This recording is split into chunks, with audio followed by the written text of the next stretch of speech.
दोस्तों नमस्कार, स्वागत है आप लोगों का सिविल टेक चैनल में। आज हम लोग एक नई सीरीज स्टार्ट करने वाले हैं जिसका नाम संडे स्पेशल सीरीज है। इस सीरीज में हम लोग कम से कम 10 क्वेश्चन पढ़ेंगे और प्रत्येक क्वेश्चन से संबंधित कम से कम 10 क्वेश्चन का रिवीजन भी करेंगे। ये इस प्रकार के क्वेश्चन होंगे जो किसी न किसी एग्जाम में आए हुए हैं या उनके आने के चांसेस हैं। तो यह एक बहुत इंपॉर्टेंट सीरीज होने वाली है। वीडियो से संबंधित किसी भी क्वेरी के लिए आप हमसे यहाँ से संपर्क कर सकते हैं। तो आइए स्टार्ट करते हैं।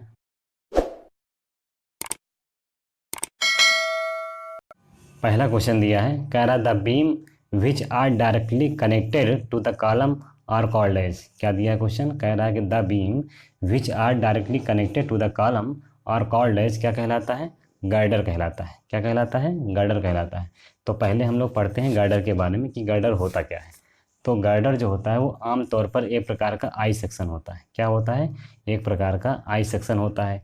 जो सिंगल आई सेक्शन होता है वो लगभग आपका 10 मीटर स्पैन के लिए मान्य होता है। 10 मीटर स्पैन के लिए ही मान्य होता है। जो सिंगल आई सेक्शन होता है वो 10 मीटर स्पैन के लिए मान्य होता है।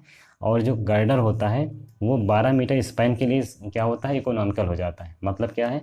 12 मीटर से ऊपर के स्पैन के लिए प्लेट गार्डर का यूज़ करना क्या होता है? इकोनॉमिकल हो जाता है। और लगभग कितना हम तक हम यूज़ कर सकते हैं? तो 100 मीटर स्पैन तक हम यूज़ कर सकते हैं। मतलब ये है कि जो प्लेट गार्डर होता है उसको हम 12 मीटर से लेकर के 100 मीटर के स्पैन के लिए यूज़ कर सकते हैं। ठीक है।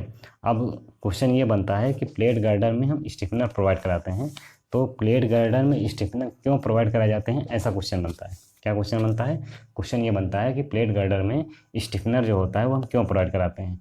तो प्लेट गर्डर में स्टिफनर प्रोवाइड कराने का मुख्य उद्देश्य होता है वेब बकलिंग को रोकना। क्या होता है? वेब प्लेट की बकलिंग को रोकना होता है। ठीक है। तो क्वेश्चन ये बना कि प्लेट गर्डर में स्टिफनर प्रोवाइड कराने का मुख्य उद्देश्य क्या है? तो वेब प्लेट की बकलिंग को रोकने के लिए हम क्या करते हैं? प्लेट गर्डर में स्टिफनर प्रोवाइड कराते हैं। तो जो हम आपको बता रहे हैं ये मोस्ट इंपॉर्टेंट क्वेश्चन है। ये किसी न किसी एग्जाम में आए हुए क्वेश्चन है, इसलिए इसको आप लोग ध्यान से सुनिए। आगे आपका दिया हुआ है, दिया क्या है कि D/TW का मान क्या है? मतलब D/TW का मान अगर लेस देन 85 होता है, D/TW का मान लेस देन 85 होता है। अब यहाँ पर आप लोग ये समझिए कि D और TW होता क्या है। D जो होता है वो क्या होता है? Clear depth of the wave होता है। D क्या होता है? Clear depth of the wave होता है। और TW क्या होता है? TW जो होता है वो वेव की थिकनेस होती है। तो जब आप clear depth of the wave और अपान में क्या होता है? वेव की थिकनेस, इसका मान जो है 85% से या 85 से कम होता है, तो ऐसी कंडीशन में हम कोई भी स्टिफनर प्रोवाइड नहीं कराते हैं। क्वेश्चन को ध्यान समझिए। हमने ये कहा कि D/TW का मान अगर 85 से कम होता है तो ऐसी कंडीशन में प्लेट गर्डर में कोई भी स्टिफनर प्रोवाइड नहीं कराया जाता है। और अगर D/TW का मान ग्रेटर देन 85 हो जाता है तो ऐसी कंडीशन में हम लोग वर्टिकल स्टिफनर प्रोवाइड कराते हैं। D/TW का मान ग्रेटर देन 85 हो जाता है तो ऐसी कंडीशन में प्लेट गार्डर में वर्टिकल स्टिफनर प्रोवाइड कराया जाता है। और वर्टिकल स्टिफनर की जो बीच की दूरी होती है वो सामान्यतः कितनी रखी जाती है? 0.33D से लेकर के 1.5D होती है। क्या होता है? 0.33D से लेकर के 1.5D के बीच में रखा जाता है। ठीक है, इतना हो गया। उसके बाद होता है आपका कि D/TW का मान लेस देन 200 होता है। लेस देन 200 होता है तो ऐसी कंडीशन में हम लोग हॉरिजेंटल स्टिफनर प्रोवाइड कराते हैं। क्वेश्चन समझिए। D/TW का मान लेस देन 200 होता है तो ऐसी कंडीशन में हम लोग हॉरिजेंटल स्टिफनर प्रोवाइड कराते हैं। वो भी हॉरिजेंटल स्टिफनर कहाँ प्रोवाइड कराते हैं? ये मतलब जो क्वेश्चन बनता है, तो जो आपका न्यूट्रल एक्सिस होती है, क्या होता है? न्यूट्रल एक्सिस के ऊपर जो कंप्रेशन जोन होता है, उस कंप्रेशन जोन में जो फ्लेंज दिया होता है उससे 2/5 की दूरी पर होता है। क्या होता है? न्यूट्रल एक्सिस के ऊपर जो कंप्रेशन जोन दिया होता है उसमें फ्लेंज से 2/5 की जो है डिस्टेंस पर हम क्या करते हैं? हॉरिजेंटल स्टिफनर को प्रोवाइड कराते हैं। अगला क्वेश्चन ये बनता है कि D/TW का मान ग्रेटर देन 200 हो जाए। क्या होता है? D/TW का मान ग्रेटर देन 200 हो जाए तो ऐसी कंडीशन में हम क्या करते हैं? वर्टिकल स्टिफनर के साथ साथ हॉरिजेंटल स्टिफनर भी प्रोवाइड कराते हैं। D/TW का मान ग्रेटर देन 200 हो गया तो ऐसी कंडीशन में वर्टिकल स्टिफनर के साथ साथ हॉरिजेंटल स्टिफनर भी हम प्रोवाइड कराते हैं। और आगे ये होता है कि जो D/TW का मान है ये आपका ग्रेटर देन हो जाए किससे? 250 से, यानी 250 से अधिक हो गया। यानी D/TW का मान क्या होता है? 250 से अधिक हो जाता है तो ऐसी कंडीशन में क्या होता है, जो न्यूट्रल एक्सिस होती है, न्यूट्रल एक्सिस पर भी हम क्या करते हैं, एक हॉरिजॉन्टल स्टिफनर प्रोवाइड कराते हैं। न्यूट्रल एक्सिस पर भी एक हॉरिजॉन्टल स्टिफनर हम प्रोवाइड कराते हैं। तो ये कुछ इंपॉर्टेंट क्वेश्चन हैं, इनको आप लोग पढ़ते रहिएगा।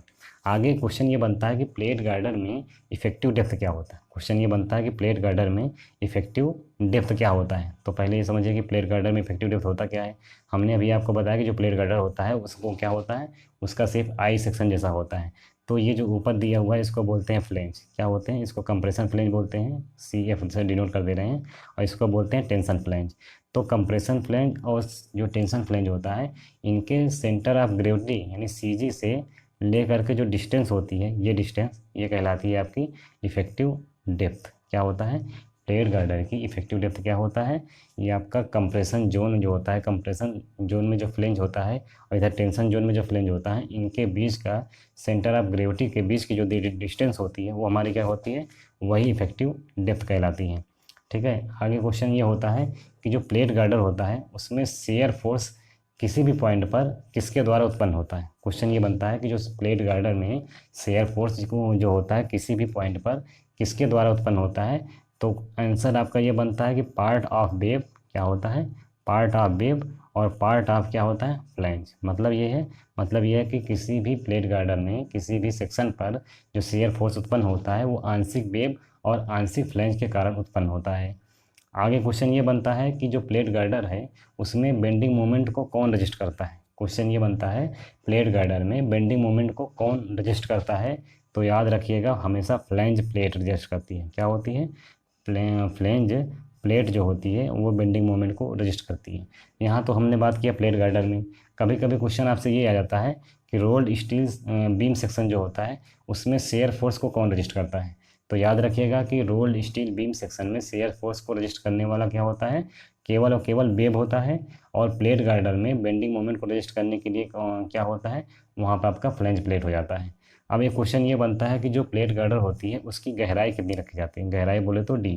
तो D का मान कितना होता है, तो ये होता है स्पैन का लगभग L/10 से लेकर के L/12 होता है। याद रखिएगा प्लेट गार्डर की जो गहराई होती है इसको हम D से डिनोट करते हैं। इसका मान कितना होता है, L/10 से लेकर के L/12 के बीच में रखा जाता है। अगला क्वेश्चन ये बनता है कि वेब प्लेट जो होती है, वेब प्लेट की जो मिनिमम मोटाई होती है वो कितनी होती है। वेब प्लेट की मिनिमम मोटाई, ठीक है, क्या होती है, मिनिमम मोटाई कितनी रखी जाती है, तो वो होता है आपका 6 mm। कितना होता है, 6 mm रखा जाता है।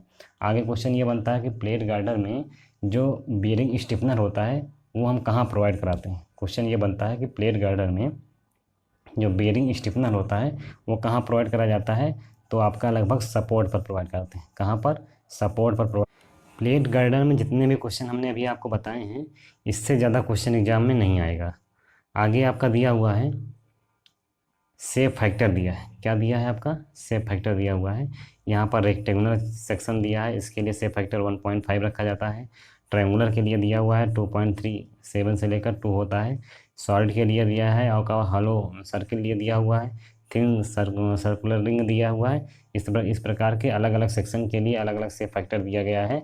इसको आप लोग स्क्रीनशॉट ले लीजिएगा या तो इसका PDF हम नीचे डिस्क्रिप्शन में दे देंगे, वहाँ से आप लोग डाउनलोड कर लीजिए। सेकेंड नंबर क्वेश्चन दिया है, कह रहा है क्या, कह रहा है the volume of the fluid occupied by unit mass is called. क्या दिया, volume of the fluid, fluid का जो वॉल्यूम होता है वो occupied by a unit mass is called. यानी कह रहा है कि volume of the fluid upon में क्या हो जाएगा, यूनिट मास। ये क्या होता है, किसका फार्मूला होता है, तो करेक्ट आंसर आपका ए हो जाएगा, स्पेसिफिक वॉल्यूम होता है। क्या होता है, स्पेसिफिक वॉल्यूम होता है। तो इसमें हम लोग क्वेश्चन निकालते हैं तो क्या होगा कि जैसे पानी होता है, वाटर होता है, तो वाटर की जो डेंसिटी होती है, क्या होती है, वाटर की डेंसिटी होती है वो कितनी रखी जाती है, तो वो होता है 10⁻³ kg/m³ होता है। क्या होता है, 10⁻³ kg/m³ होता है। तो यानी वाटर की जो डेंसिटी होती है कितना होता है, 10⁻³ kg/m³ रखा जाता है। और ये क्वेश्चन आपका बनता है कि किस तापमान पर पानी की जो डेंसिटी होती है वो मैक्सिमम होती है। क्या होता है क्वेश्चन, क्वेश्चन ये बनता है कि किस टेम्परेचर पर पानी की जो डेंसिटी होती है वो मैक्सिमम रखी जाती है। तो टेम्परेचर होता है आपका 4 डिग्री सेंटीग्रेड। कितना होता है, 4 डिग्री सेंटीग्रेड जो है टेम्परेचर पर क्या होता है, पानी का जो घनत्व होता है वो मैक्सिमम होता है। आगे क्वेश्चन ये बनता है आपका कि जो डायनेमिक विस्कोसिटी होती है उसकी यूनिट क्या होती है। क्वेश्चन ये बनता है कि जो डायनेमिक विस्कोसिटी होती है उसकी यूनिट क्या होती है, तो पास्कल सेकेंड होता है। क्या होता है? पास्कल सेकेंड उसकी यूनिट होती है, जिसको हम क्या कहते हैं, न्यूटन सेकेंड पर मीटर स्क्वायर भी होता है। देखिए, डायनेमिक विस्कोसिटी की जो यूनिट होती है वो पास्कल सेकेंड होती है। इसके अलावा न्यूटन सेकेंड पर मीटर स्क्वायर भी उसकी यूनिट होती है। अगर सीजीएस पद्धति में पूछा जाए तो जो डायनेमिक विस्कोसिटी होती है उसकी यूनिट क्या होती है, तो पॉइज होती है। क्या होती है? पॉइज होती है। ये होता है आपका सीजीएस पद्धति में। अब जैसे डायनेमिक विस्कोसिटी हमने बोल दिया, तो इसका मतलब ये हुआ कि जो काइनेमिक विस्कोसिटी होती है उसकी यूनिट क्या होती है, तो काइनेमेटिक विस्कोसिटी जो होती है, काइनेमेटिक विस्कोसिटी की जो यूनिट होती है वो क्या होता है, उसको सीजीएस पद्धति में स्ट्रोक होता है। क्या होता है? सीजीएस पद्धति में स्ट्रोक होता है। बाकी आपका सेंटीमीटर स्क्वायर पर सेकेंड भी होता है। क्या होता है? सेंटीमीटर स्क्वायर या मीटर स्क्वायर पर सेकेंड भी रखा जाता है। अब क्वेश्चन ये बनता है कि जो पानी होता है, पानी की जो बूंद होती है वो गोलाकार होती है, तो गोलाकार क्यों होती है? अच्छा, क्वेश्चन बनता है ये कि जो पानी की बूंद होती है वो गोलाकार होती है, तो किसके कारण से वो गोलाकार होती है, तो करेक्ट आंसर आपका हो जाएगा सरफेस टेंशन। क्या हो जाएगा? Surface tension. यानी जो पानी होता है, वो पानी की जो बूंद होती है वो गोलाकार होती है, किसकी वजह से होता है, वो सरफेस टेंशन की वजह से होता है। देखिए, एक ही क्वेश्चन को हम 2 बार 3 बार इसलिए रिवाइज कर रहे हैं ताकि आपके दिमाग में ये क्वेश्चन धस जाए। ठीक है, आगे हम लोग ये पढ़ते हैं, जो आइडियल फ्लूइड होता है, जो आइडियल फ्लूइड होता है वो कैसा होता है, तो वो इनकम्प्रेसिबल होता है और नॉन विस्कस होता है। आइडियल फ्लूइड जो होता है कैसा होता है, पहली बात तो ये कि वो इनकम्प्रेसिबल होता है और क्या होता है, नॉन विस्कस होता है। तो ये भी आप लोग इसको ध्यान में रखिएगा। अब एक क्वेश्चन ये बनता है कि जो विस्कोसिटी ऑफ लिक्विड होती है उसका टेम्परेचर के साथ क्या प्रभाव पड़ता है। क्वेश्चन क्या बनता है, जो विस्कोसिटी ऑफ लिक्विड होती है उसका टेम्परेचर के साथ क्या प्रभाव पड़ता है। तो जो लिक्विड की विस्कोसिटी होती है, क्या होती है, विस्कोसिटी ऑफ लिक्विड, मतलब लिक्विड की जो विस्कोसिटी होती है वो क्या होता है, वो डिक्रीज कर जाती है। कब? जब टेम्परेचर हमारा इंक्रीज करता है। मतलब क्वेश्चन को समझिए कि विस्कोसिटी ऑफ लिक्विड जो होता है वो डिक्रीज कर जाता है। कब डिक्रीज करता है? जब टेम्परेचर हमारा इंक्रीज करता है। इसी तरह क्वेश्चन ये बनता है कि जो विस्कोसिटी ऑफ गैस होती है, क्या होती है, विस्कोसिटी ऑफ गैस जो होती है वो क्या होता है, वो इंक्रीज कर जाता है। कब? जब टेम्परेचर हमारा इंक्रीज करता है। यानी टेम्परेचर इंक्रीज करने पर जो विस्कोसिटी ऑफ गैस होती है वो इंक्रीज करती है और विस्कोसिटी ऑफ लिक्विड क्या होता है, डिक्रीज करता है। ये भी एक क्वेश्चन बनता है आपका। आगे क्वेश्चन ये बनता है कि जो सरफेस टेंशन होता है उसकी यूनिट क्या होती है। तो सरफेस टेंशन की जो यूनिट होती है वो क्या होती है, वो होता है जूल पर मीटर स्क्वायर होता है। क्या होता है? जूल पर मीटर स्क्वायर होता है आपका। ये भी आप लोग याद रखिएगा। क्वेश्चन आपका और आगे बनता है कि जो वाटर होता है, वाटर का स्पेसिफिक ग्रेविटी कितनी रखी जाती है। तो आप सबको पता है कि वाटर की जो स्पेसिफिक ग्रेविटी होती है वो 1 होती है। पारे का स्पेसिफिक ग्रेविटी कितना होता है, तो पारे का होता है 13.6। 13.6 जो होता है वो पारे की स्पेसिफिक ग्रेविटी होती है। और वाटर कितना होता है, वो 1 होता है। एयर का पूछ लेगा आपसे, एयर का जो है स्पेसिफिक ग्रेविटी कितनी होती है, तो एयर का होता है 0.00129। क्या होता है? 0.00129 होता है। याद रखिएगा, जो एयर की विस्कोसिटी होती है, इस एयर की जो स्पेसिफिक ग्रेविटी होती है 0.00129 होता है। और क्वेश्चन आपका ये बनेगा कि समुद्र जो होता है, सी जो होता है, उसका स्पेसिफिक ग्रेविटी कितना रखा जाता है। तो सी का जो स्पेसिफिक ग्रेविटी होता है वो 1.02 होता है। क्या होता है? 1.02 होता है। एक क्वेश्चन ये भी बनता है कि जो सी की स्पेसिफिक ग्रेविटी होती है वो वाटर की स्पेसिफिक ग्रेविटी का स्लाइटली ग्रेटर होता है। क्या होता है? थोड़ा सा ज़्यादा होता है, स्लाइटली ग्रेटर होता है।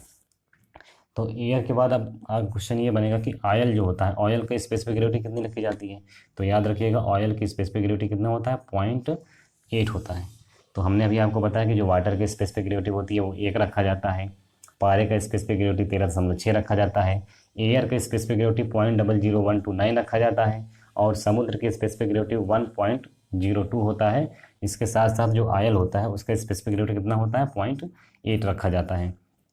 क्वेश्चन आपका ये बनता है, जो हाइड्रोमीटर होता है उससे हम क्या मापते हैं। अगला क्वेश्चन ये बनता है कि जो हाइड्रोमीटर होता है उससे हम क्या मापते हैं। तो याद रखिएगा, हाइड्रोमीटर से specific gravity of the liquid मापते हैं। क्या मापते हैं? Specific gravity of the liquid. ठीक है, specific gravity of the liquid मापते हैं किससे, हाइड्रोमीटर से। याद रखिएगा, ये हाइड्रोमीटर है, हाइग्रोमीटर नहीं है। हाइड्रोमीटर से हम specific gravity of the liquid मापते हैं। अगला क्वेश्चन ये बनता है कि जो रियोलॉजी होता है, क्या होता है, रियोलॉजी। याद रखिएगा, रियोलॉजी से हम किसका अध्ययन करते हैं। क्वेश्चन ये बनता है कि रियोलॉजी से हम किसका अध्ययन करते हैं। तो रियोलॉजी से नॉन न्यूटोनियन फ्लूइड का अध्ययन करते हैं। किसका करते हैं?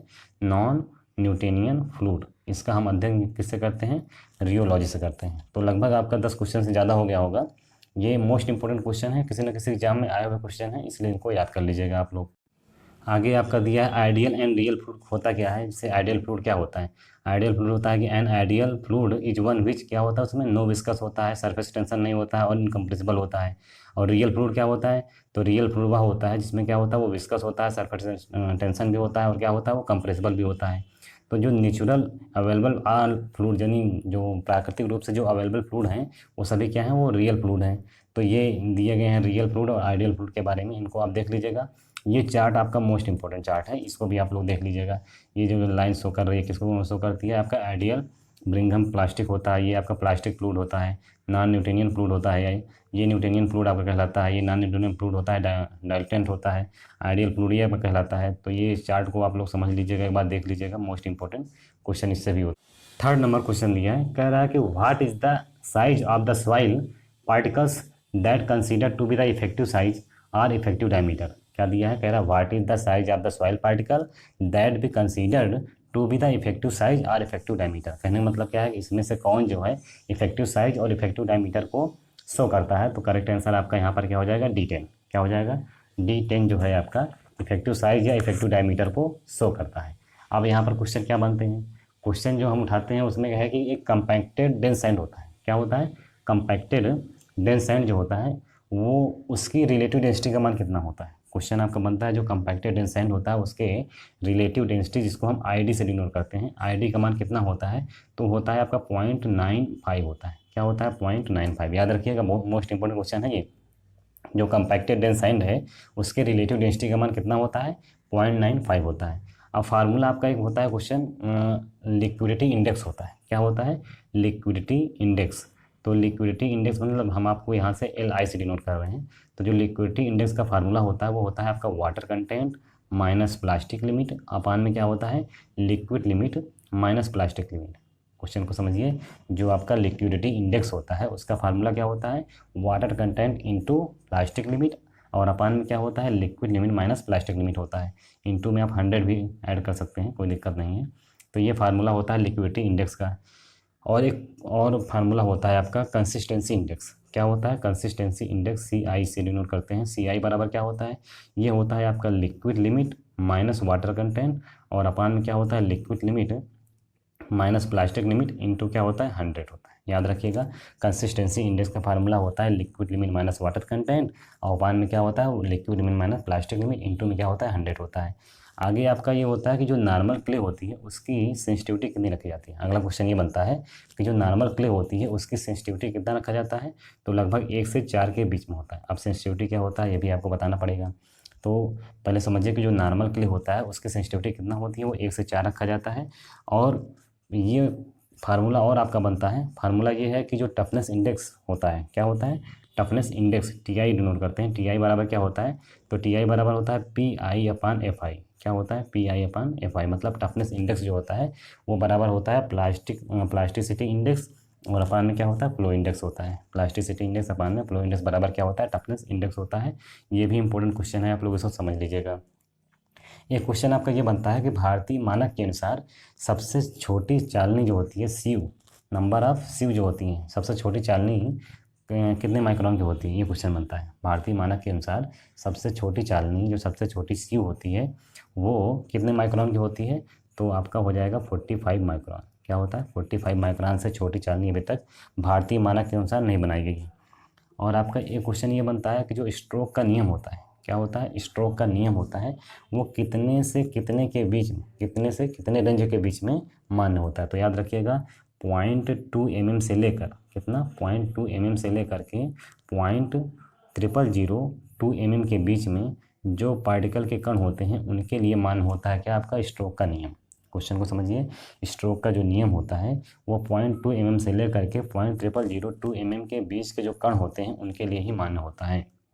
आगे आपका क्वेश्चन ये बनता है कि 75 माइक्रोन के से कम माप के जो कण होते हैं उनके लिए हम कौन सा एनालिसिस करते हैं। क्वेश्चन क्या बनता है, जो 75 माइक्रोन से कम माप के कण होते हैं उनके लिए हम किस प्रकार का एनालिसिस करते हैं, तो याद रखिएगा सेडिमेंटेशन एनालिसिस करते हैं। क्या करते हैं, सेडिमेंटेशन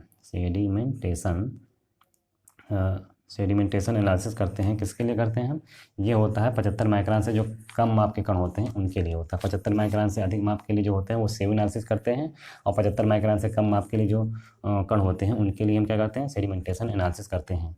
अब सेंसिटिविटी के बारे में बात करते हैं। तो सेंसिटिविटी का मान जो होता है अगर वो लेस देन 1 होता है, सेंसिटिविटी का मान अगर वो लेस देन 1 होता है तो क्या होता है, वो इनसेंसिटिव होता है। क्या होता है, टाइप ऑफ द सॉइल जो होगी वो इनसेंसिटिव होगी। और अगर 2 से 4 के बीच में होगा, 2 से 4 के बीच में होता है तो नॉर्मल सेंसिटिव होता है। याद रखिएगा, सेंसिटिविटी का मान 1 से कम होता है तो इनसेंसिटिव होता है, 2 से 4 के बीच में रखा जाता है तो क्या होता है, नॉर्मल सेंसिटिव होता है।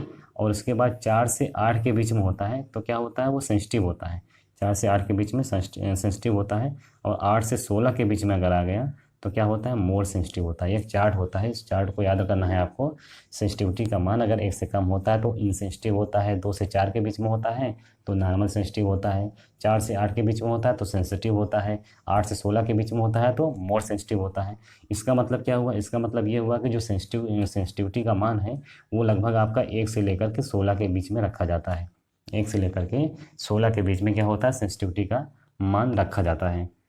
उसके बाद हम समझते हैं सी यू का मान क्या होता है। सी यू बराबर क्या होता है, तो सी यू को बोलते हैं कोफिशिएंट ऑफ यूनिफॉर्मिटी। क्या होता है, ये कोफिशिएंट ऑफ यूनिफॉर्मिटी होता है। ये क्या होता है, ये होता है आपका D60/D10, D60/D10 होता है। और इसका मान, सी यू का मान अगर आपका ग्रेटर देन 4 है, क्या है, सी यू का मान अगर ग्रेटर देन 4 है तो क्या हो जाएगा, ग्रेवल हो जाएगा। सी यू का मान अगर ग्रेटर देन 4 है तो क्या हो जाएगा, ग्रेवल हो जाएगा। और सी यू का मान अगर ग्रेटर देन 6 है तो क्या हो जाएगा, सैंड हो जाएगा। इंपॉर्टेंट क्वेश्चन बता रहे हैं हम आपको।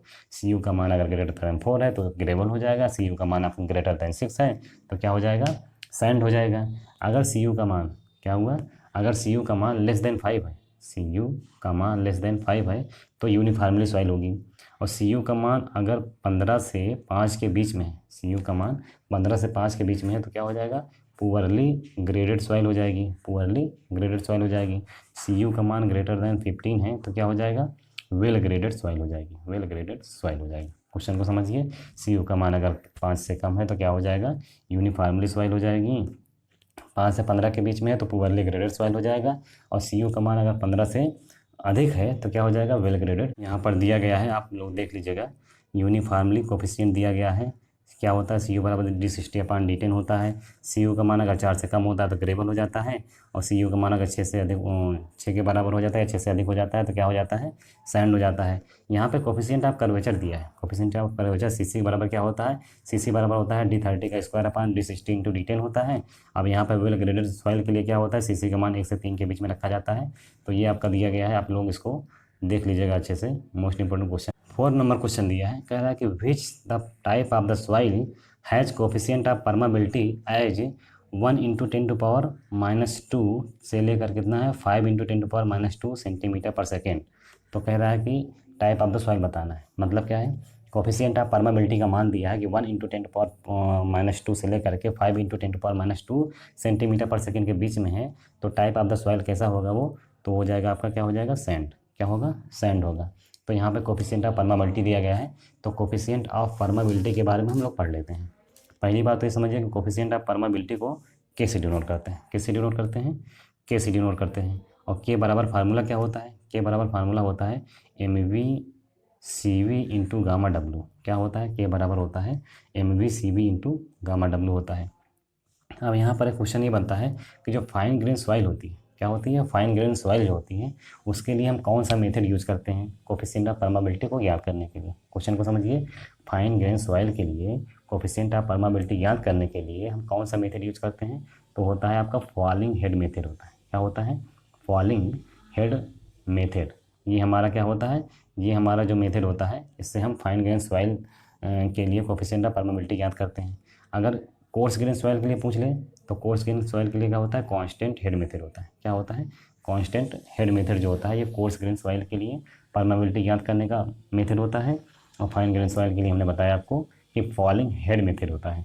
अब एक क्वेश्चन आपका ये बनता है, फार्मूला बनता है के का, कि के बराबर क्या होता है, ये होता है CD का स्क्वायर। क्या होता है, CD का स्क्वायर × Γ W /η, और इंटू में क्या होता है, e⁻³ / 1 + क्या होता है, के बराबर फार्मूला होता है CD का स्क्वायर गामा डब्ल्यू अपान ईटा इंटू क्या होता है ई का क्यूब अपान क्या होता है 1 प्लस ई होता है। तो ये भी फार्मूला होता है, इस फार्मूले को आप लोग याद कर लीजिएगा, मोस्ट इंपॉर्टेंट फार्मूला बनता है। अब कोफिशिएंट ऑफ परमेबिलिटी में भी ये होता है कि जो हॉरिजॉन्टल कोफिशिएंट ऑफ परमेबिलिटी होता है उसका फार्मूला क्या होता है। क्वेश्चन ही बनता है कि जो हॉरिजॉन्टल कोफिशिएंट ऑफ परमेबिलिटी होता है उसका फार्मूला क्या बनता है। तो के एच बराबर क्या होता है, के एच बराबर होता है K1 इंटू H1। क्या होता है K1 H1 प्लस क्या होता है K2 H2 और अपान में क्या होता है H1 प्लस H2। क्या होता है H1 प्लस H2। ये हॉरिजॉन्टल कोफिशिएंट ऑफ परमेबिलिटी ज्ञात करने का फार्मूला है। तो हॉरिजॉन्टल कोफिशिएंट ऑफ परमेबिलिटी ज्ञात करने का फार्मूला क्या होता है K1 into H1 plus K2 into H2 अपान में क्या होता है H1 प्लस H2 होता है। अब जब हॉरिजॉन्टल होता है तो वर्टिकल भी होता होगा। तो वर्टिकल कोफिशिएंट ऑफ परमेबिलिटी कैसे ज्ञात करते हैं, इसको हम डिनोट करते हैं केवी से, केवी से डिनोट करते हैं। केवी बराबर क्या होता है, ये होता है H1 प्लस H2। क्या होता है H1 प्लस H2 अपान में क्या होता है H1 अपान K1 और प्लस क्या होता है H2 अपान K2। तो ये फार्मूला होता है, इसको भी आप लोग याद रखिएगा। के वी बराबर होता है या वर्टिकल कोफिशिएंट ऑफ परमेबिलिटी जो होती है वो बराबर होता है H1 प्लस H2 अपान में क्या होता है H1 अपान K1 प्लस H2 अपान K2 होता है। तो ये भी आप फार्मूला याद रखिएगा। आगे आपका एक चार्ट बनता है, चार्ट में ये है कि टाइप ऑफ द सॉइल दिया होता है और परमेबिलिटी का मान दिया होता है। जैसे ग्रेवल है, जैसे ग्रेवल है तो ग्रेवल के लिए कोफिशिएंट ऑफ परमेबिलिटी का मान कितना होता है, तो लगभग आपका जो है 1 से लेकर के 100 के बीच में होता है सेंटीमीटर पर सेकेंड में। क्या होता है ये सेंटीमीटर पर सेकेंड में जो है। अगर हम आपसे ये कहें कि किसी भी कोफिशिएंट ऑफ परमेबिलिटी का मान 1 से 100 सेंटीमीटर पर सेकेंड के बीच में आता है तो वो कौन सी सॉइल होगी, तो क्या हो जाएगी, वो ग्रेवल हो जाएगी। इसी तरह सैंड के बारे में बात करें तो सैंड के केस में क्या होता है 1 से लेकर के 10⁻³ होता है। क्या होता है 1 से लेकर के 10⁻³ सेंटीमीटर पर सेकेंड होता है। तो ये सैंड कहलाती है। सिल्ट के केस में क्या होता है, सिल्ट के केस में होता है 10⁻³ से लेकर के कितना होता है 10⁻6 होता है। और क्ले के केस में क्या होता है, क्ले के केस में होता है 10⁻6 से क्या होता है कम होता है, लेस देन 10⁻6 होता है। तो ये भी एक चार्ट है, आप इसको याद कर लीजिएगा, मोस्ट इंपॉर्टेंट है। एक फार्मूला बनता है आपका Q बराबर क्या होता है K इंटू एच NF अपान ND होता है। क्या होता है NF अपान ND। तो ये फार्मूला बनता है Q बराबर KH NF अपान ND होता है। ये फार्मूला भी आप लोग याद रखिएगा, इससे क्वेश्चन आते हैं। तो इस प्रकार से इतने भी क्वेश्चन जो हमने आपको बताए हैं इनसे संबंधित कहीं ना कहीं क्वेश्चन परमेबिलिटी से आपको देखने को मिलेगा। इंपॉर्टेंट क्वेश्चन है, इनको यहाँ पर एक चार्ट दिया गया है, इधर डिग्री दिया गया है आपका, इधर आपका परमेबिलिटी सेंटीमीटर पर सेकंड में दिया गया है। अगर दिया है कि ओवर द 10⁻⁻1 यानी 10⁻⁻1 से ऊपर होता है तो क्या होता है वो हाई होता है, 10⁻⁻1 से 10⁻³ होता है तो क्या होता है मीडियम होता है, 10⁻³ से 10⁻5 होता है तो लो होता है, 10⁻5 से 10⁻7 होता है तो वेरी लो हो जाता है, और लेस देन 10⁻7 होता है तो क्या होता है पार्शियली प्रैक्टिकली इम्परमीबल होता है, प्रैक्टिकली इम्परमीबल होता है। तो ये आपका चार्ट दिया गया है, इस चार्ट को भी आप लोग पढ़ लीजिएगा, मोस्ट इंपॉर्टेंट क्वेश्चन बनता है। 5 नंबर क्वेश्चन दिया है, क्या कह रहा है, कह रहा है to find the natural water content a mass of 20 to 30 gram of the soil is kept in an over at women at what is the temperature for the 24 hours. क्या दिया है, कह रहा है कि नेचुरल वाटर कंटेंट को ज्ञात करने के लिए जिसमें सॉइल का सैंपल दिया है कितना है वो 20 से 30 ग्राम दिया गया है। कह रहा है ऐसी कंडीशन में 24 घंटे के लिए टेम्परेचर हमारा कितना होना चाहिए। तो करेक्ट आंसर क्या हो जाएगा आपका 105 से लेकर 110 डिग्री सेंटीग्रेड होता है। कितना होता है 105 से 110 डिग्री सेंटीग्रेड होता है। अब यहाँ पर आपका वाटर कंटेंट दिया गया है तो हम यहाँ पर जो है वाटर कंटेंट से संबंधित क्वेश्चन को पढ़ेंगे। तो वाटर कंटेंट पहली बात तो समझिए कि फार्मूला क्या होता है। तो वाटर कंटेंट का फार्मूला होता है WW अपान WS। क्या होता है WW अपान WS इंटू में 100 होता है। अब ये WW क्या है, ये वेट ऑफ वाटर है, और WS क्या है, ये वेट ऑफ सॉलिड्स हैं। तो वेट ऑफ वाटर अपान में क्या होता है वेट ऑफ सॉलिड इंटू 100 कर देंगे तो वाटर कंटेंट हमको प्राप्त हो जाएगा। पहली चीज़ तो ये। दूसरा चीज़ ये है कि जो वाटर कंटेंट होता है इसका मान कितना होता है। तो वाटर कंटेंट जो होता है इसका मान होता है ग्रेटर देन 100%। क्या होता है water content can be greater than 100%, यानी वाटर कंटेंट 100% से अधिक हो सकता है। दूसरा चीज़ अगला क्वेश्चन ये बनेगा कि सबसे एक्यूरेट मेथड क्या होता है। क्या होता है सबसे क्या होता है एक्यूरेट मेथड कौन सा होता है, किसके लिए ये पूछ रहा है आपका वाटर कंटेंट को ज्ञात करने के लिए। तो क्या होता है ओवन ड्राई मेथड होता है। क्या होता है ओवन ड्राई मेथड, ये जो होता है वाटर कंटेंट को ज्ञात करने का सबसे एक्यूरेट मेथड होता है।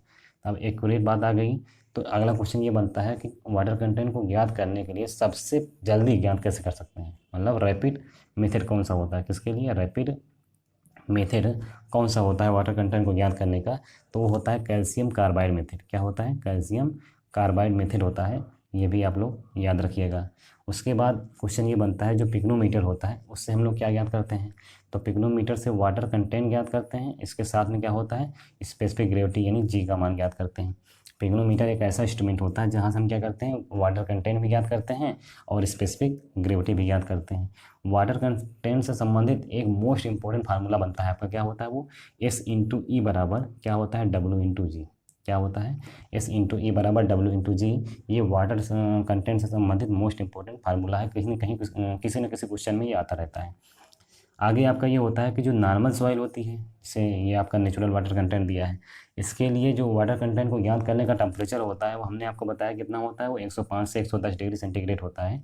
ऐसे ही एक आपका होता है कार्बनिक सॉइल, कार्बनिक ऑर्गेनिक सॉइल। तो ऑर्गेनिक सॉइल के लिए जो वाटर कंटेंट हमें ज्ञात करने के लिए टेम्परेचर का मान कितना होना चाहिए, वहाँ पे जो टेम्परेचर का मान होता है वो आपका होता है 60 to 80 डिग्री सेंटीग्रेड। कितना होता है 60 to 80 डिग्री सेंटीग्रेड जो है टेम्परेचर रखा जाता है, ये आप लोग याद रखिएगा। आगे ये होता है कि वाटर कंटेंट को ज्ञात करने के लिए सॉइल का सैंपल नॉर्मल तरीके से हम कितना रखते हैं, मतलब ये होता है जब हम प्रैक्टिकल करते हैं तो प्रैक्टिकल के कंडीशन में वाटर कंटेंट को ज्ञात करने के लिए सॉइल का जो सैंपल होता है उसका मान कितना होता है, कितना रखा जाता है, तो होता है लगभग आपका 300 ग्राम। कितना होता है 300 ग्राम रखा जाता है। अब यहाँ पर एक बनता है क्वेश्चन कि जो नॉर्मल सॉइल होती हैं उनकी स्पेसिफिक ग्रेविटी का मान कितना होता है, जो सामान्यतः सॉइल हम यूज़ करते हैं उनका स्पेसिफिक ग्रेविटी का मान कितना होता है, तो होता है लगभग 2.6 से लेकर के 2.7 के बीच में सामान्यतः होता है। तो ये भी इम्पोर्टेंट क्वेश्चन है, आपको इसको जो है याद कर लीजिएगा। 6 नंबर क्वेश्चन दिया है, इसमें कह रहा है the phenomena of formation of the vapour bubbles of a flowing liquid. किसी भी फ्लोइंग लिक्विड के वेपर बबल के फॉर्मेशन के निर्माण की जो क्रिया होती है, इसमें दिया in a region where the pressure of the liquid falls. जहाँ पर क्या होता है pressure of the liquid falls below the vapour pressure, below the vapour pressure मतलब वेपर प्रेशर से नीचे आ जाता है। एंड सडन कोलैप्स करता है of these vapour bubbles in a region of higher pressure is called. क्या कहलाता है, अच्छा क्वेश्चन है। कह रहा है क्या, फ्लोइंग लिक्विड के वेपर बबल के फॉर्मेशन की जो क्रिया होती है, जहाँ पर क्या होता है जो प्रेशर ऑफ द लिक्विड होता है वो वेपर प्रेशर से नीचे आ जाता है और सडन कोलैप्स कर जाता है वेपर बबल जो होता है वहाँ पर हायर प्रेशर में। तो इस प्रकार की जो क्रिया होती है उसको क्या कहते हैं, उसे कहते हैं केविटेशन। क्या कहते हैं उसे, केविटेशन कहा जाता है। तो हम समझते हैं कि ये केविटेशन से संबंधित यहाँ पर हम कितने क्वेश्चन पढ़ सकते हैं। यहाँ पर हम लोग फ्लूइड मैकेनिक्स से संबंधित क्वेश्चन पढ़ेंगे। फ्लूइड मैकेनिक्स में ये क्वेश्चन है कि मान लीजिए कोई फ्लोटिंग बॉडी है, क्या है, मान लीजिए कोई फ्लोटिंग बॉडी है और वो स्टेबल कंडीशन में कब होगी। क्वेश्चन ये बनेगा कि कोई फ्लोटिंग बॉडी है वो स्टेबल इक्विलिब्रियम की कंडीशन में कब होगी, जब उसका सेंटर ऑफ बॉयंसी जो होगा वो क्या हो जाएगा, वो एबव हो, किससे, एबव हो सेंटर ऑफ ग्रेविटी से। क्वेश्चन को समझिए, कोई भी एक फ्लोटिंग बॉडी है वो स्टेबल इक्विलिब्रियम में कब रहेगी, जब सेंटर ऑफ बॉयंसी जो होगा वो एबव होगा, किससे, सेंटर ऑफ ग्रेविटी से। सेंटर ऑफ ग्रेविटी से अगर एबव होगा तो क्या हो जाएगा, स्टेबल इक्विलिब्रियम की कंडीशन रहेगी। इसी चीज़ को हम अगर घुमा दें, इसका अपोजिट बनाएं कि फ्लोटिंग बॉडी कंडीशन में एक अनस्टेबल इक्विलिब्रियम कंडीशन कब आएगी। फ्लोटिंग बॉडी जो होगी वो अनस्टेबल इक्विलिब्रियम कंडीशन कब आएगी, जब आपका सेंटर ऑफ ग्रेविटी जो हो जाए ये आपका एबव हो जाए, एबव हो जाए किससे, सेंटर ऑफ बॉयंसी से, सेंटर ऑफ बॉयंसी से। तो ऐसी कंडीशन में क्या होगा, अनस्टेबल की कंडीशन आ जाएगी। आगे ये होगा कि कोई फ्लोटिंग बॉडी जो है न्यूट्रल कंडीशन में कब रहेगी, तो जब आपका सेंटर ऑफ बॉयंसी क्या हो जाए, centre of buoyancy centre of gravity से कोइंसाइड कर जाए, क्या हो जाए, कोइंसाइड कर जाए। तो ऐसी कंडीशन में क्या हो जाएगा, न्यूट्रल कंडीशन प्राप्त हो जाएगी। अब यहाँ पर हम लोग पढ़ते हैं कि सेंटर ऑफ ग्रेविटी और सेंटर ऑफ प्रेशर ये जो होते हैं इनका मान कितना, अलग अलग जो शेप होते हैं उनके लिए कैसे रखा जाता है। क्वेश्चन को समझिए, हमने ये कहा कि जो सेंटर ऑफ ग्रेविटी होता है और सेंटर ऑफ प्रेशर होता है, इनको हम अलग अलग शेप के लिए इनका मान कितना होता है ये हम लोग ज्ञात करते हैं। जैसे मान लीजिए कि आपका एक त्रिभुज है, तो त्रिभुज का जो शीर्ष है अगर वो ऊपर की तरफ है तो ऐसी कंडीशन में जो सेंटर ऑफ ग्रेविटी होगा और सेंटर ऑफ प्रेशर होगा इनका मान कितना होगा, ऐसी कंडीशन में क्या हो जाएगा, ऐसी कंडीशन में सेंटर ऑफ ग्रेविटी का मान जो होता है वो 2h/3 होता है। क्या होता है, 2h/3 होता है। और सेंटर ऑफ प्रेशर का मान क्या होता है, 3h/4 होता है। अब एच क्या है, एच आपका यहाँ से लेकर यहाँ तक की डिस्टेंस दिया गया है। हमने ये कहा कि जो त्रिभुज है उस त्रिभुज में अगर शीर्ष उसका ऊपर है, ऐसी कंडीशन में सेंटर ऑफ ग्रेविटी होगा उसका कितना होगा, 2h/3 होता है। और सेंटर ऑफ प्रेशर जो होता है वो 3h/4 होता है। क्या होता है, 3h/4 होता है। आगे हम ये कहें कि अगर यही त्रिभुज आपका नीचे बना हो, इस तरह से बना हो, और उसका जो शीर्ष है वो नीचे की तरफ हो, ऐसी कंडीशन में जो सेंटर ऑफ ग्रेविटी होगा उसका मान कितना होता है, वो h/3 होता है। कितना होता है, h/3 होता है। और सेंटर ऑफ प्रेशर का मान कितना होता है, वो h/2 होता है। समझने, क्वेश्चन को समझिए। हमने ये कहा कि त्रिभुज है उसका शीर्ष नीचे की ओर झुका हुआ है, ऐसी कंडीशन में सेंटर ऑफ ग्रेविटी का मान h/3 होता है और सेंटर ऑफ प्रेशर का मान क्या होता है, h/2 होता है। अगर हम बात करें रेक्टेंगुलर केस में, तो जो रेक्टेंगुलर होता है उसके लिए सेंटर ऑफ ग्रेविटी का मान क्या होता है, वो h/2 होता है। क्या होता है, h/2 होता है। और सेंटर ऑफ प्रेशर के बारे में बात करें तो कितना होता है, वो होता है आपका 2h/3 होता है। तो ये मोस्ट इंपॉर्टेंट क्वेश्चन है, इनको भी आप लोग पढ़ लीजिएगा। आगे हम लोग पढ़ते हैं जो कोफिशिएंट ऑफ वेलोसिटी होती है। क्या होता है, कोफिशिएंट ऑफ वेलोसिटी यानी CV, इसका जो मान होता है वो कितना रखा जाता है, 0.97 होता है। CV का मान कितना होता है, 0.97 होता है। CC का मान कितना होता है, CC का मान होता है 0.64 होता है। कितना होता है, 0.64 होता है। CD का मान कितना होता है, CD का मान होता है 0.62 होता है। और CR बोले तो कोफिशिएंट ऑफ रेजिस्टेंस, इसका मान कितना होता है, इसका मान होता है 0.063। कितना होता है, 0.063 होता है। तो ये अलग अलग मान दिए गए हैं, इनको भी आप लोग याद कर लीजिएगा, मोस्ट इंपॉर्टेंट क्वेश्चन है ये।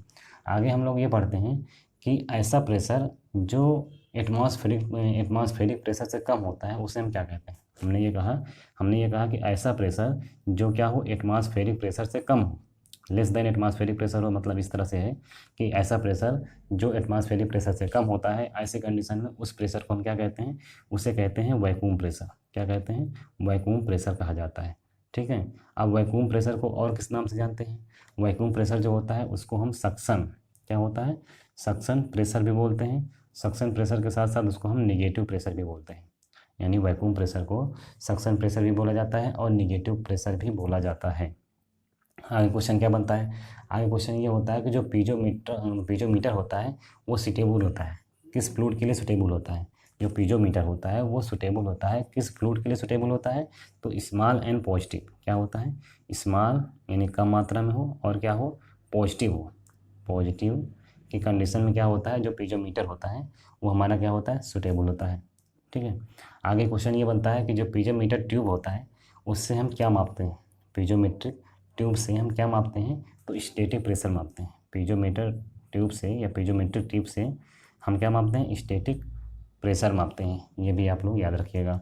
आगे क्वेश्चन आपका ये बनता है जो एटमॉस्फेरिक प्रेशर होता है उसका मान एवरेज मीन सी लेवल पर कितना होता है।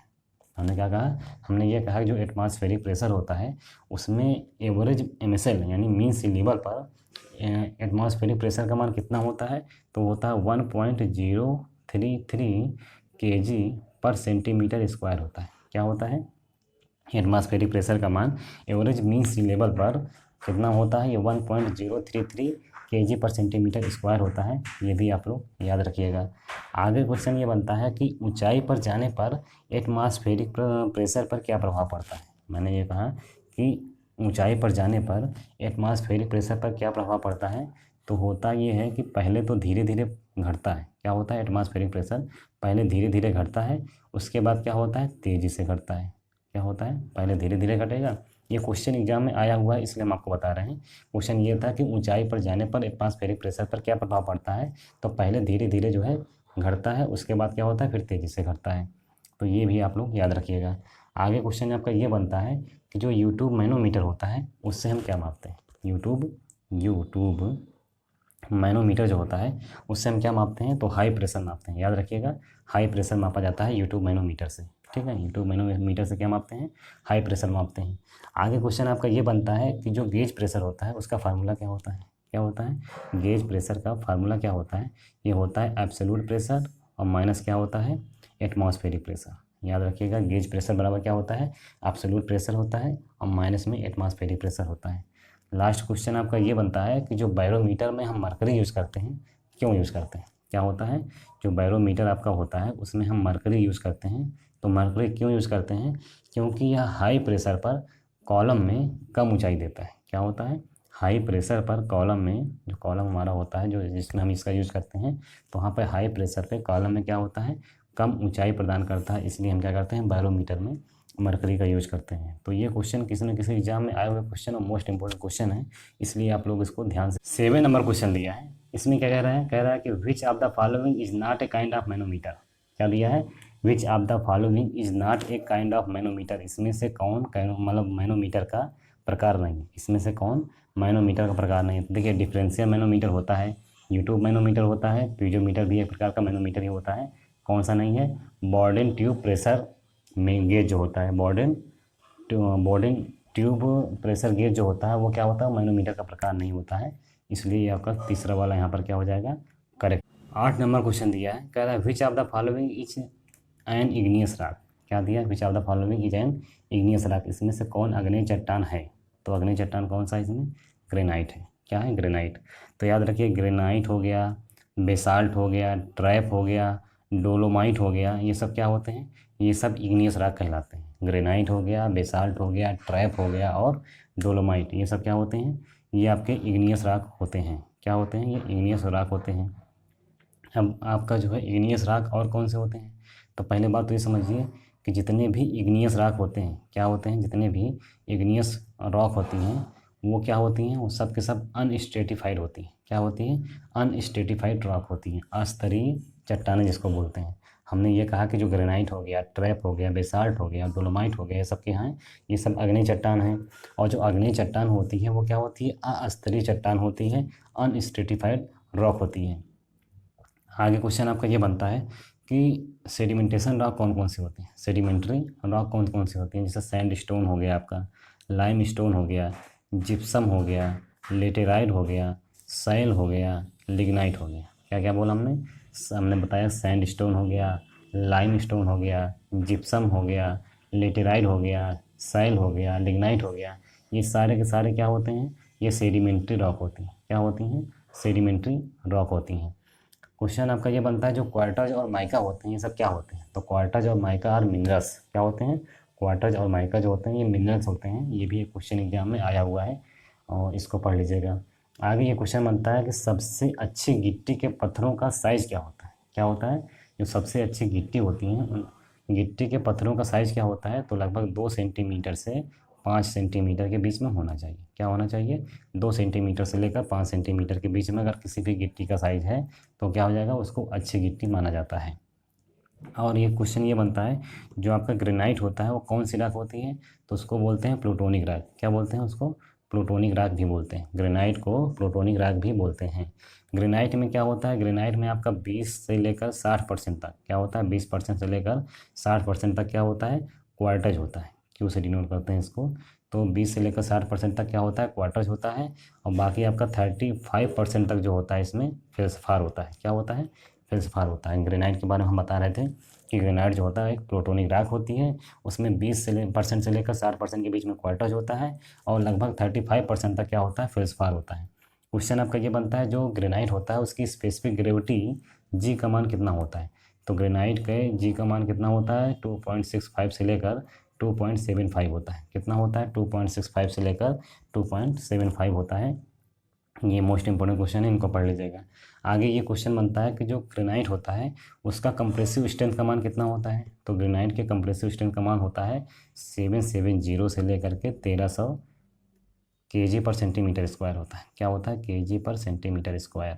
तो मतलब क्या है? मतलब ये जो ग्रेनाइट होता है उसकी कंप्रेसिव स्ट्रेंथ का मान कितना होता है? 770 से लेकर 1300 केजी पर सेंटीमीटर स्क्वायर होता है। क्वेश्चन आपका ये बनता है कि हमने बता दिया इग्नियस रॉक के बारे में, सेडिमेंट्री रॉक के बारे में। अब तीसरा होता है आपका मेटामॉर्फिक रॉक।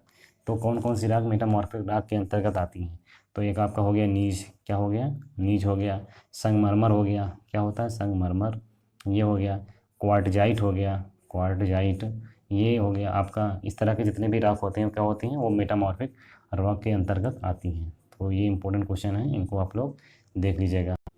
9 नंबर क्वेश्चन देखते हैं। इसमें कह रहा है कि the law which state that the rate of increase in pressure. कह रहा है वह नियम बताइए जो ये कहता है कि जो rate of increase of pressure होता है इन ए वर्टिकल डायरेक्शन में प्रेशर यानी rate of increase of pressure होता है, क्या होता है वो इक्वल होता है, किसके इक्वल होता है, weight density of the fluid at that point is called as. क्या कह रहा है, कह रहा है वह नियम बताइए जो ये कहता है कि जो rate of increase of pressure होता है किसमें, वर्टिकल डायरेक्शन में, वो इक्वल होता है, किसके इक्वल होता है, किसी भी फ्लूइड की वेट डेंसिटी के एट दैट पॉइंट, उसी पॉइंट पर। उसे क्या कहते हैं, उसे हाइड्रोलिक लॉ कहते हैं। क्या कहते हैं, हाइड्रोस्टेटिक लॉ कहते हैं। फोर्थ वाला आंसर यहाँ पर क्या हो जाएगा आपका, करेक्ट हो जाएगा। तो हम लोग फिर से फ्लूइड मैकेनिक्स में आ गए हैं। तो फ्लूइड मैकेनिक्स में और कौन कौन से क्वेश्चन हम लोग पढ़ सकते हैं, इसके बारे में देखते हैं। जैसे चैनल है, तो क्वेश्चन बनता है कि चैनल का सबसे इकोनॉमिकल सेक्शन कौन सा होता है। क्या बनता है क्वेश्चन ये बनता है कि चैनल का सबसे इकोनॉमिकल सेक्शन कौन सा होता है, तो वो होता है आपका सेमी सर्कुलर सेक्शन। क्या होता है, सेमी सर्कुलर सेक्शन होता है। चैनल का सबसे इकोनॉमिकल सेक्शन कौन सा होता है, सेमी सर्कुलर सेक्शन होता है, ये आप लोग याद रखिएगा। आगे आपका ये क्वेश्चन बनता है कि जो चैनल का डिस्चार्ज होता है वो हम किससे ज्ञात करते हैं। चैनल का डिस्चार्ज मतलब विसर्जन, तो जो डिस्चार्ज होता है वो हम किससे ज्ञात करते हैं, तो याद रखिएगा वेंचुरी फ्लूम से ज्ञात करते हैं। किससे ज्ञात करते हैं, वेंचुरी फ्लूम से चैनल का डिस्चार्ज ज्ञात किया जाता है। ये भी क्वेश्चन इंपॉर्टेंट है, इसको भी आप लोग देख लीजिएगा। आगे क्वेश्चन आपका ये बनता है जो सेमी सर्कुलर सेक्शन होता है, क्या होता है, सेमी सर्कुलर सेक्शन होता है, इसकी मैक्सिमम इफिशियंसी कितनी होती है, इसको हम ईटा मैक्स से डिनोट करते हैं। तो मैक्सिमम इफिशियंसी कितना रखा जाता है, 59.8% होता है। कितना होता है, 59.8% होता है। ये भी आप लोग याद रखिएगा। क्वेश्चन आपका ये बनता है जो ऑरफिस होता है, ऑरफिस से हम क्या करते हैं, तो ऑरफिस से जो हम डिस्चार्ज मापते हैं ये आपको पता होगा। वेंचुरी मीटर से भी डिस्चार्ज मापते हैं, ये भी आपको पता होगा। और रोटा मीटर होता है, रोटा मीटर से क्या मापते हैं, तो रेट ऑफ फ्लो मापा जाता है रोटा मीटर से। यहाँ पर क्वेश्चन क्या बनता है, जो रोटा मीटर होता है आपका, रोटा मीटर से क्या मापते हैं, तो रेट ऑफ फ्लो। ठीक है, रेट ऑफ फ्लो यानी प्रवाह की दर जिसको हिंदी में बोलते हैं, तो रेट ऑफ फ्लो मापते हैं किससे, रोटा मीटर से। क्वेश्चन आपका ये बनता है जो पिटार ट्यूब होता है उससे हम क्या मापते हैं, तो पिटार ट्यूब से हम वेलोसिटी मापते हैं, सबको पता है ये। तो हमने बताया ऑरफिस हो गया, वेंचुरी मीटर हो गया, इससे डिस्चार्ज मापते हैं, रोटा मीटर से रेट ऑफ फ्लो मापते हैं, पिटार ट्यूब से क्या मापते हैं, वेलोसिटी मापते हैं। ये आपको इतना पता हो गया होगा। आगे क्वेश्चन आपका ये बनता है जो हाइड्रोलिक ग्रेडियंट लाइन होती है, क्या होता है, हाइड्रोलिक ग्रेडियंट लाइन होती है, इसका फार्मूला क्या होता है, इसका फार्मूला होता है स्टैटिक हेड और प्लस क्या होता है, ये होता है प्रेशर हेड। क्वेश्चन को समझिए, हमने ये कहा कि हाइड्रोलिक ग्रेडियंट लाइन जो होता है वो क्या होता है, वो आपका स्टैटिक हेड प्लस क्या होता है, प्रेशर हेड होता है। और टोटल एनर्जी लाइन क्या होता है, टोटल एनर्जी लाइन का फार्मूला होता है static head plus pressure head और प्लस क्या होता है, वेलोसिटी हेड। क्वेश्चन को समझिए आप, हमने ये कहा कि हाइड्रोलिक ग्रेडियंट लाइन जो होता है वो static head plus pressure head होता है। और टोटल एनर्जी लाइन क्या होता है, ये static head plus pressure head plus क्या होता है, वेलोसिटी हेड होता है। अब देखिए यहाँ पर ये मान कितना दिया है, ये मान जो है हाइड्रोलिक ग्रेडियंट लाइन के बराबर है। तो इसका मतलब ये है कि अगर हम टोटल एनर्जी लाइन निकालना चाहें तो कैसे निकाल सकते हैं, तो टोटल एनर्जी लाइन जो होता है वो आपका हो जाएगा हाइड्रोलिक ग्रेडियंट लाइन और प्लस क्या हो जाएगा आपका, वेलोसिटी हेड। क्या हो जाएगा, टोटल एनर्जी लाइन जो हो जाएगी वो हाइड्रोलिक ग्रेडियंट लाइन और प्लस क्या हो जाएगा, वेलोसिटी हेड हो जाएगा। ये इंपॉर्टेंट फार्मूला है, किसी न किसी एग्जाम में आपका आता रहता है, इसको भी आप लोग देख। 10 नंबर क्वेश्चन दिया है, क्या कह रहा है कि if the consistency index of a soil is equal to 1 it is said to be. क्या दिया है, कह रहा है कि consistency index of the soil, किसी भी सॉइल की कंसिस्टेंसी इंडेक्स का मान क्या है, वो 1 के बराबर है। तो इसे हम कहते हैं, क्या कहते हैं, इसे हम प्लास्टिक लिमिट कहते हैं। क्या कहते हैं, अगर किसी भी सॉइल का कंसिस्टेंसी इंडेक्स का मान 1 है तो वो सॉइल जो है प्लास्टिक लिमिट में होगी। ये क्वेश्चन में दिया हुआ है, यानी सेकंड वाला आंसर आपका क्या हो जाएगा, यहाँ पर करेक्ट हो जाएगा। अब पहली बात तो हम लोगों ने अभी अभी पढ़ा है कि कंसिस्टेंसी इंडेक्स का फार्मूला क्या होता है। तो कंसिस्टेंसी इंडेक्स का फार्मूला होता है, क्या होता है, ये liquid limit minus water content upon में क्या होता है, liquid limit minus plastic limit, यही होता है।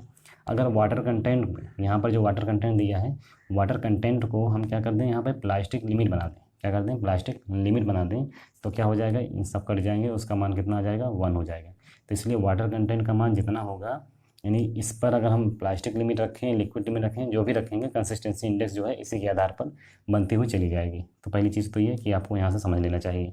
आगे हम लोग पढ़ते हैं कि इससे और कौन कौन से क्वेश्चन बना सकते हैं।